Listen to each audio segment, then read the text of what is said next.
Welcome back to your 49ers Gold Mine. I'm Steven Miranda. I'm Jeff Ellis, and it's Tuesday, the September 20th, 2011. Today we're bringing you reflections from that nail-biting game against the Cowboys. Reflections in the wave spark my memory. Some good, some bad.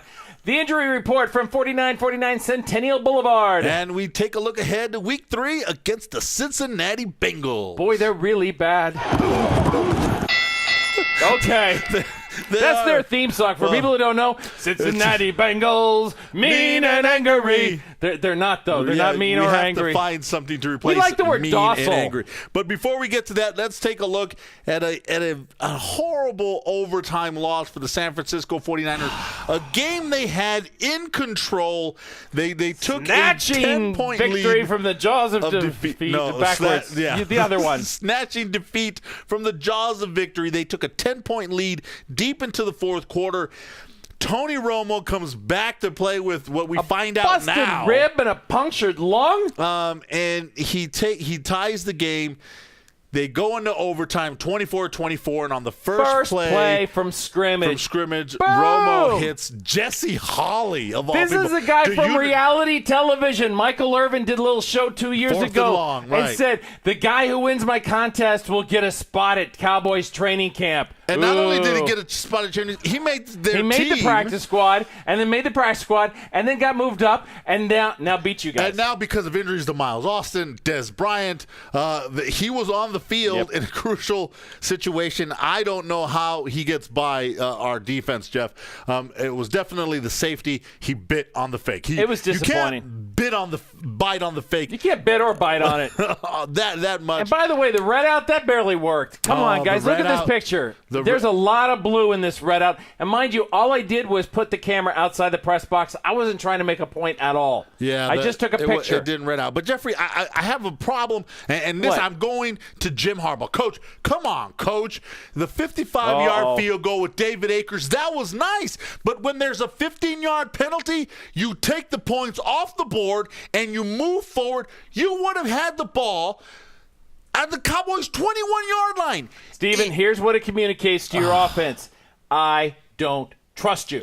That's exactly what he communicated. But instead, even at worst, if you don't gain another yard, you take at least 2.5, 3 minutes off the clock, and then you kick the field goal again. That's probably the worst thing that happens. But no, you're thinking, oh, we could fumble it. We could throw an interception. We've got points already on the board. That puts us up by 2 scores. Let's take the 10-point lead. It wasn't enough. And all that time that you saved on the clock for the Cowboys, they were able to come back and tie it and get the win in overtime. All right, we're moving on. We're moving to the injury report, unfortunately, isn't real kind. Michael Crabtree is expected to be with the team this weekend and on the field in Cincinnati. Yeah, but he's struggling with that foot, man. He's struggling. Trent Braylon Balkey. Edwards went out with a knee injury in the game against the Cowboys, and Trent Balkey has said that he is day-to-day after the MRI on his right knee.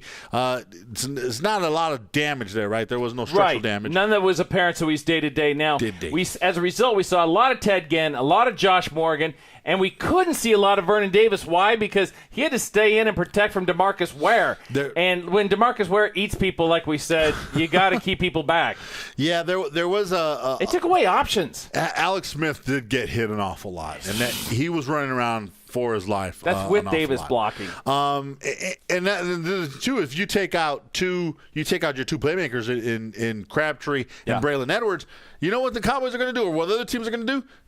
Double up on Vernon Davis and make you beat him with Morgan or Ginn. So we hope those guys get healthy in the field. Next, Jeffrey, Cincinnati Bengals are up. Cincinnati Bengals, docile. They need to get spanked. San Francisco Seriously. we need to take it to the Cincinnati Bengals. And how we do it, Jeffrey?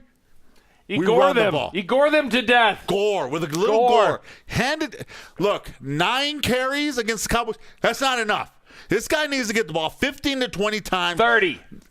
I want 30 carries. You can't lose. Just give him the ball Feed him. Cincinnati Bengals have not been very good stopping the run. So stop Cedric Benson, because they want to do the same thing you want to do. These game plans aren't that similar. They don't want to trust Andy Dalton, their quarterback. Right. They don't think that he's young and he's inexperienced and we want to put the ball into the sure hands of our running back. You want to do the same thing. Look, the Bengals allow over 100 yards rushing per game. So exactly. Just take it to them. On the flip side, the Niners are doing a pretty good job of stopping the run. All right? Are they 1 or 2? They're first. They're first in the league stopping the run. Stopping the run. So I don't expect Cedric Benson to have a good game. And I think that this is what we think. I think the Niners come out on top. I think the Niners come out on top, too. I think a little more points than what we're I'm getting. just being I like to be a little conservative just in case. Because, look, we're already picking an upset here. Barely. How in the world? Can somebody tell me how the Cincinnati Bengals are favored by 2.5? Steve, we're out of time. Somebody's got to shut him down. Right. James, come in and hose him off. I'm Jeff Ellis. And I'm Steven Miranda for your 49ers Gold Mine.